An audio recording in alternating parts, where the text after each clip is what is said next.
Shri P V Anvar M L A ഇപ്പോൾ നമ്മോടൊപ്പം ചേരുന്നു.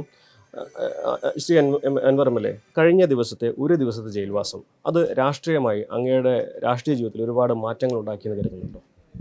അങ്ങനെയൊന്നുമില്ല. ഇതൊക്കെ ജയിൽവാസമൊക്കെ ഈ പൊതുപ്രവർത്തനത്തിൻ്റെ ഭാഗമല്ലേ. അതൊരു നല്ല കോഴ്സിനാണെങ്കിൽ ഇറ്റ്സ് ഗുഡ് ആൻഡ് ഫൈൻ. ഇപ്പോൾ ഒരു പാവപ്പെട്ട ആദിവാസി യുവാവ്, അതുകൊണ്ടാണല്ലോ പോസ്റ്റ്മോർട്ടം പോലും നടത്താൻ ആൾ വരാതിരുന്നത്. അതിലൊരു ദിവസം അല്ലെങ്കിൽ 10 മാസം അല്ലെങ്കിൽ 10 കൊല്ലം കിടക്കേണ്ടി വന്നാലും ആ വിഷയത്തിന് ഒരു തീരുമാനമുണ്ടാകുന്നതിന് എൻ്റെ ജയിൽവാസം കൊണ്ട് ഞാനതിൽ ഹാപ്പിയാണ്. അതുകൊണ്ട് ഇങ്ങനെ ഒരു ചർച്ചയെങ്കിലും വന്നല്ലോ. അതിനപ്പുറം അങ്ങയോട് പരസ്യമായി പിന്തുണ പ്രഖ്യാപിക്കാത്ത പലരും ഈ ഒരു വിഷയത്തിൽ അങ്ങയെ പിന്തുണച്ചുകൊണ്ട് രംഗത്തെത്തുകയും അത് രാഷ്ട്രീയമായിട്ട് ഒരു ഗുണം ചെയ്യുമെന്ന് കരുതുന്നു.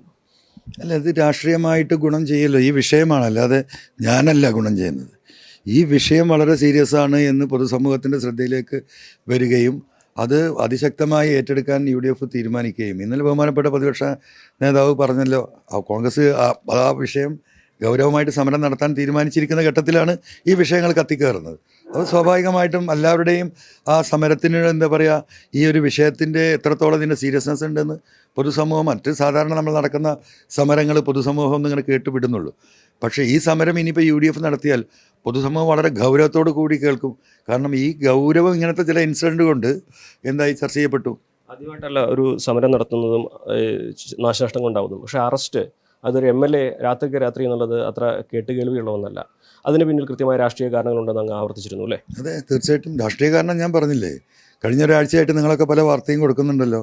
അൻവറിൻ്റെ കൂടെ ചില MLA മാർ വരാനുണ്ട്, നിലവിലുള്ളവരും അല്ലാത്തവരുമായിട്ടുള്ളത്. അത് സ്വാഭാവികമായിട്ടും CPM-ൻ്റെ അറിവിലുണ്ട്. അപ്പോൾ അൻവറിന് തന്നെ ഗതി ഇതാണ്, മനസ്സിലായില്ലേ? അപ്പം നിങ്ങളുടെ ഗതി എന്താകും? അങ്ങനെ വല്ല ആശയും ആഗ്രഹവും ആരുടെയെങ്കിലും മനസ്സിലുണ്ടെങ്കിൽ അവരെയും കൂടി ഭയപ്പെടുത്തുക എന്നൊരു ദുരുദ്ദേശം ഈ വിഷയത്തിലുണ്ട്. അല്ലെങ്കിൽ ഇങ്ങനെ ഭീകരമായിട്ടുള്ളൊരു അറസ്റ്റ് ഉണ്ടാവുമോ? മാത്രമല്ല, എനിക്ക് ജാമ്യം കിട്ടുന്ന ഒരിക്കലും അവർ പ്രതീക്ഷിച്ചിട്ടില്ല. ജുഡീഷ്യറി കാര്യങ്ങൾ വളരെ വിശാലമായ മനസ്സോടുകൂടി മനസ്സിലാക്കിയത് കൊണ്ടാണ് എനിക്ക് ജാമ്യം കിട്ടിയത്. അതുകൊണ്ട് അവരുടെ ആ പദ്ധതി പൊളിഞ്ഞു പോയി, അതാണ് ഉണ്ടായത്. UDF-ന്റെ ഭാഗത്തും വലിയ പിന്തുണ അങ്ങ് ജയിലിലായപ്പോൾ ഉണ്ടായി. അന്ന് രാത്രി തന്നെ രമേശ് ചെന്നിത്തല അടക്കമുള്ളവർ അങ്ങേക്ക് വേണ്ടി സംസാരിക്കുകയും ചെയ്തു. ഇനി ഉള്ള തുടർ നീക്കങ്ങൾക്ക് ഈ ഒരു പിന്തുണ എത്രമാത്രം ലഭിക്കുമെന്നാണ് പ്രതീക്ഷിക്കുന്നത്? അല്ല, ഞാൻ ഈ കാര്യങ്ങൾ UDF ലീഡർഷിപ്പിനെ കാണുന്നുണ്ട്, അവരോട് പറയുന്നുണ്ട്. ബാക്കി കാര്യം അവരല്ല ആലോചിക്കേണ്ടത്, അവരെ ആലോചിച്ച് തീരുമാനിക്കട്ടെ. മലപ്പുറത്താണെങ്കിൽ മുസ്ലിം ലീഗിനാണ് ഏറ്റവും അധികം അങ്ങയോട് താല്പര്യമുള്ളത് എന്ന തരത്തിലുള്ള റിപ്പോർട്ടുകൾ വരുന്നത്. പല നേതാക്കളും രഹസ്യമായിട്ട് സമ്മതിക്കുകയും ചെയ്യുന്നുണ്ട്. അപ്പോൾ ലീഗിൻ്റെ ഈ പിന്തുണ UDF-ലേക്ക് വരുന്നതിന് വലിയ സഹായമാകുമെന്ന് കരുതുന്നു. അല്ല, അത് UDF സംവിധാനമല്ല, അത് ലീഗ് കോൺഗ്രസ് വേറെ കക്ഷിയെന്നൊന്നുമില്ല. അതൊരു കൂട്ടുത്തരവാദിത്തമാണല്ലോ. ആ ഘടകകക്ഷിയിലെ എല്ലാ രാഷ്ട്രീയ ലീഡർഷിപ്പിനെയും ഞാൻ കാണുന്നുണ്ട്. അത് അവർ കൂടി ആലോചിക്കട്ടെ. ലീഗിൻ്റെ പിന്തുണയെക്കുറിച്ച് എന്താണ് പറയാനുള്ളത്? അല്ല, പ്രത്യേകിച്ച് ഒന്നിനെക്കുറിച്ചും ഇതിനെക്കുറിച്ച് നമ്മൾ പറയണ്ടല്ലോ. എല്ലാവരും ഒരു മനസ്സോട് കൂടി ആലോചിച്ച് ഒരുമിച്ച് യുനാനിമസ് ആയിട്ട് എടുക്കേണ്ട തീരുമാനം അത് അവർ കൂടി ആലോചിച്ച് തീരുമാനിക്കട്ടെ. ഇത് ഇനി അങ്ങ് നേരിട്ട് കാണുന്നു എന്ന് പറയുന്നു. ഈ നിയമസഭയുടെ മുമ്പായിട്ട് തന്നെ അതിലൊരു തീരുമാനം വരുന്നു പ്രതീക്ഷിക്കുന്നു? ഇല്ല, അങ്ങനെയൊന്നും അർജൻറ്റായി നമ്മുടെ അർജൻറ്റായിട്ട് വേണ്ട എന്താണ്, ഈ നിയമസഭാ സമ്മേളനത്തിൽ ഈ ബില്ല് വരാൻ പാടില്ല.